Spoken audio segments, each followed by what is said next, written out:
Hi, my name is Wajahat Hussain and I welcome you all in this video.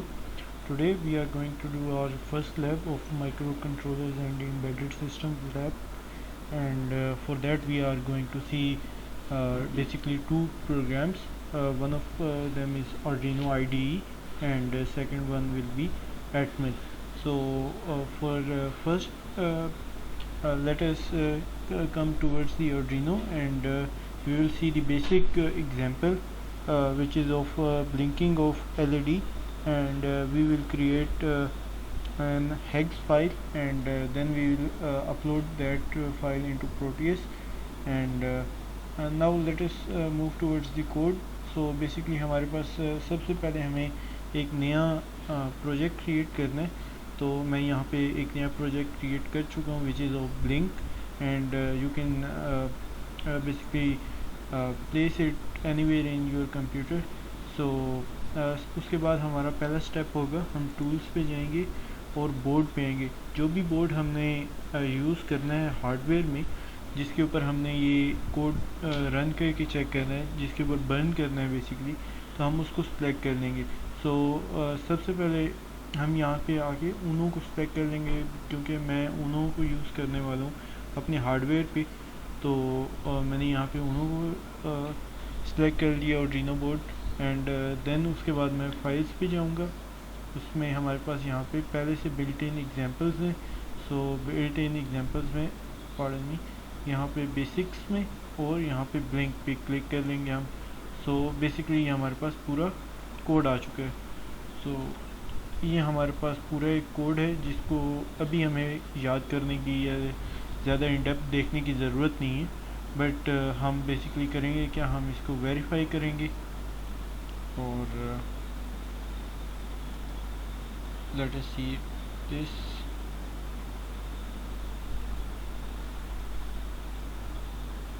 So basically ये अब हमारा verify हो चुका है. उसके बाद हम स्केच के ऊपर आएंगे एंड एक्सपोर्ट कंपाइल्ड बाइनरी पे सिलेक्ट करेंगे.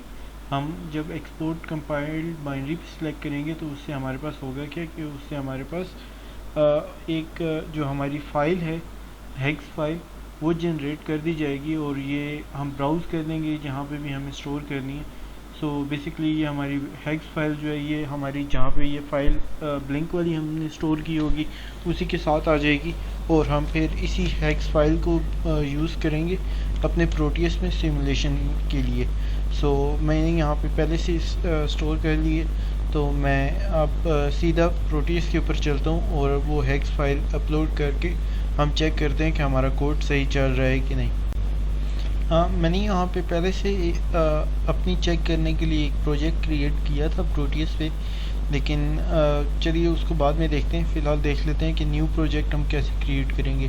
सो न्यू प्रोजेक्ट पे क्लिक करेंगे हम और कुछ देर वेट करेंगे ताकि इनिशियलाइज कर लिए प्रोजेक्ट को, और उसके बाद हम यहाँ पे फ्रॉम डेवलप पोर्ट कर देंगे. डेवलपमेंट पोर्ट से ये है कि हमारे पास पहले से ही उसने आईसीज और इसकी जो माइक्रो कंट्रोलर चिप है ये पहले से ही उसने सब कुछ रेडी किया होता है, और उसमें हमें बस सिर्फ अपना ये कोड ही बर्न करना पड़ता है और हम आउटपुट चेक कर लेते हैं. सो इस तरह हम आर्डिनो पे करके फिनिश कर देंगे तो हमारा नया प्रोजेक्ट खुल जाएगा. मैंने चूँकि पहले से बनाया हुआ है तो उसी को ही खोल लेते हैं. तो ये हमारे पास हमारी ऊनो, ये हमारी चिप है micro controller chip ATmega 328P, ये हम नाम भी देख सकते हैं. अगर हम इसके ऊपर डबल क्लिक करें तो ये हमारे पास कुछ इस तरह का टैब खुल जाएगा, और यहाँ पे हमारे पास प्रोग्राम फाइल्स आ रहा होगा. सो प्रोग्राम फाइल्स में हम यहाँ से ब्राउज़ करेंगे, और ब्राउज़ करके हम अपनी जो हेक्स फाइल है जहाँ पे हमने स्टोर किया होगा हम उसको यहाँ पे पेस्ट कर देंगे. सो मैं उसको ब्राउज़ कर लेता हूँ और उसके बाद इसको बंद करके चेक करते हैं कोड को. सो यहाँ पे हम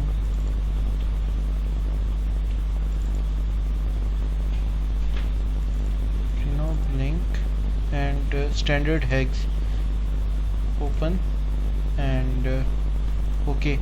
सो अब हमारा यहाँ पे कोड इसमें आ चुका है और हम अब इसको रन करके चेक कर लेते हैं ब्लिंक का कोड हमारा। सो ये देखें हमारे पास हमारा जो कोड है वो सही काम कर रहा है और हमारी एलईडी ब्लिंक कर रही है। सो ये हमारे पास बेसिकली था कि हम कैसे आर्डिनो IDE के थ्रू इस में कोड बंद कर सकते हैं, और अब हम यही कोड C लैंग्वेज और असेंबलर लैंग्वेज में एटमल के ऊपर देख लेते हैं। सो उसके लिए हम इसको बंद करते हैं and now we will come towards the Atmel studio.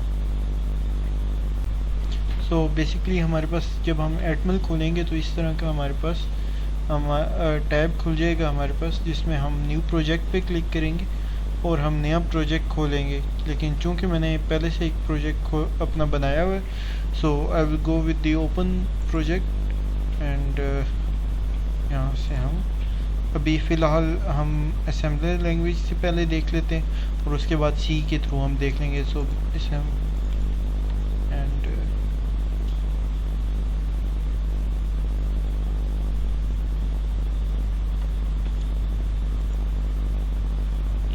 We will wait कि हमारा जो कोड है वो खुल जाए जो हमने यहाँ पे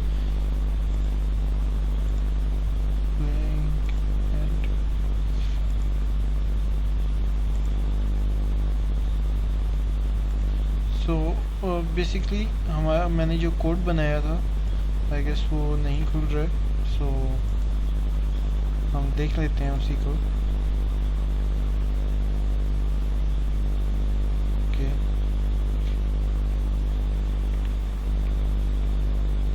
सो बेसिकली हमारे पास ये हमारा कोड था जो हमने just give me a minute, ये हमारा कोड था जो हमने असेंबली लैंग्वेज में इसको ऑलरेडी मेड कोड था, हमने इसको पेस्ट कर दिए और हम इसको डीबग कर देंगे, स्टॉप डीबगिंग करेंगे and now we will start debugging again. Okay और ये हमारे पास एरर्स की लिस्ट है, यहाँ से टूल्स विंडोज़ में जाएंगे, debug, start debugging and break. So ये हमारे पास कोड हमारा डीबग हो चुका है। ये पहले भी मैं इसको एक दफ़ा रन कर चुका हूँ और इसकी मैं हेक्स फाइल भी जनरेट करवा चुका हूँ। सो ये हमारे पास रजिस्टर्स हैं और अगर हम यहाँ पे डीबग पे जाके स्टॉप डिबगिंग कर दें और उसके बाद हम स्टेप इनटू करें, सो बेसिकली ये हमारे पास जो नेक्स्ट लाइन के ऊपर मूव करता जाएगा और उसके जो भी रजिस्टर्स में चेंजेस आती जाएंगी वो यहाँ पे हमें नज़र आती जाएंगी। और अगर हम इसके ऊपर राइट क्लिक करें एंड ओपन कंटेनिंग फोल्डर पे क्लिक करें, सो बेसिकली जब हम डीबग में जाएंगे तो हमारी हेक्स फाइल क्रिएट हो चुकी होगी। और इसके बाद ये हमारी असेंबली लैंग्वेज के साथ था।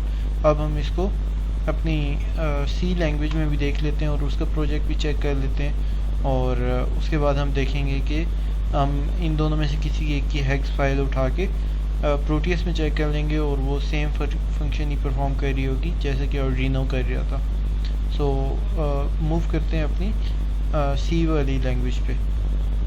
सो ये बेसिकली हमारे पास हमारा C लैंग्वेज में हमारा ये प्रोग्राम लिखा हुआ है और ये भी हमारे पास ऑलरेडी मेड था और मैंने कॉपी पेस्ट किया अपने लैब मैनुअल से।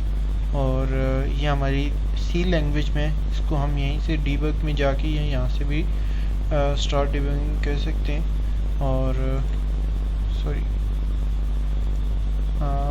क्योंकि मैं इसको पहले ही डिबग कर चुका हूँ एक दफ़ा और मैं ये सारा कुछ चेक कर चुका हूँ। सो बेसिकली ये हमारा कोड रन हो चुका है और हम अगर इसकी हमने हेक्स फाइल देखनी हो तो सेम वही प्रोसीजर है, हम ओपन कंटेनिंग फोल्डर करेंगे, डीबग में जाएंगे एंड यहाँ पे हमारे पास हेक्स फाइल पड़ी है C की। सो हम इसको अब प्रोटियस में देख लेते हैं कि हमारा फंक्शन सही परफॉर्म कर रहा है ब्लिंक ऑफ LED का या नहीं। So now let us move towards the Proteus part. So मैं Proteus open कर लेता हूँ and then we will continue this video. So I have opened the same project we saw earlier. So हम इसी में ही अब दूसरी हेक्स फाइल अपलोड करके देखते हैं कि हमारा जो हमने कोड लिखा था वो सही था कि नहीं. So let us see कि हमारी वो हेक्स फाइल काम करती है कि नहीं. So let me upload the hex file and उसके बाद हम चेक कर लेते हैं इसको. So your admin and हम assembly की फाइल अपलोड करके चेक कर लेते हैं. Although they both of them will work the same way, but हम इसको चेक कर लेते हैं. Open and okay. So now हम स्टार्ट करके देख लेते हैं कि हमारे पास सही हमारा कोड चल भी रहा है कि नहीं. मैंने यहाँ पे अपलोड कर दी है अपनी hex file. So let us start the simulation and we can see कि हमारी लाइट ब्लिंक कर रही है. Although the delay is a bit lesser than the last one, और यहाँ पे ये ब्लिंक जल्दी कर रही है, but it's the LED is still blinking. So हमारा ये जो बेसिक फंक्शन था ब्लिंक करवाने का वो हमने देख लिया है C लैंग्वेज में भी, assembly लैंग्वेज में भी और Proteus पे भी. So that is it for today's video, and if you have any questions please do write them in the comment section. I would love to answer them, and I will see you in the next video. Till then, take care and Allah Hafiz.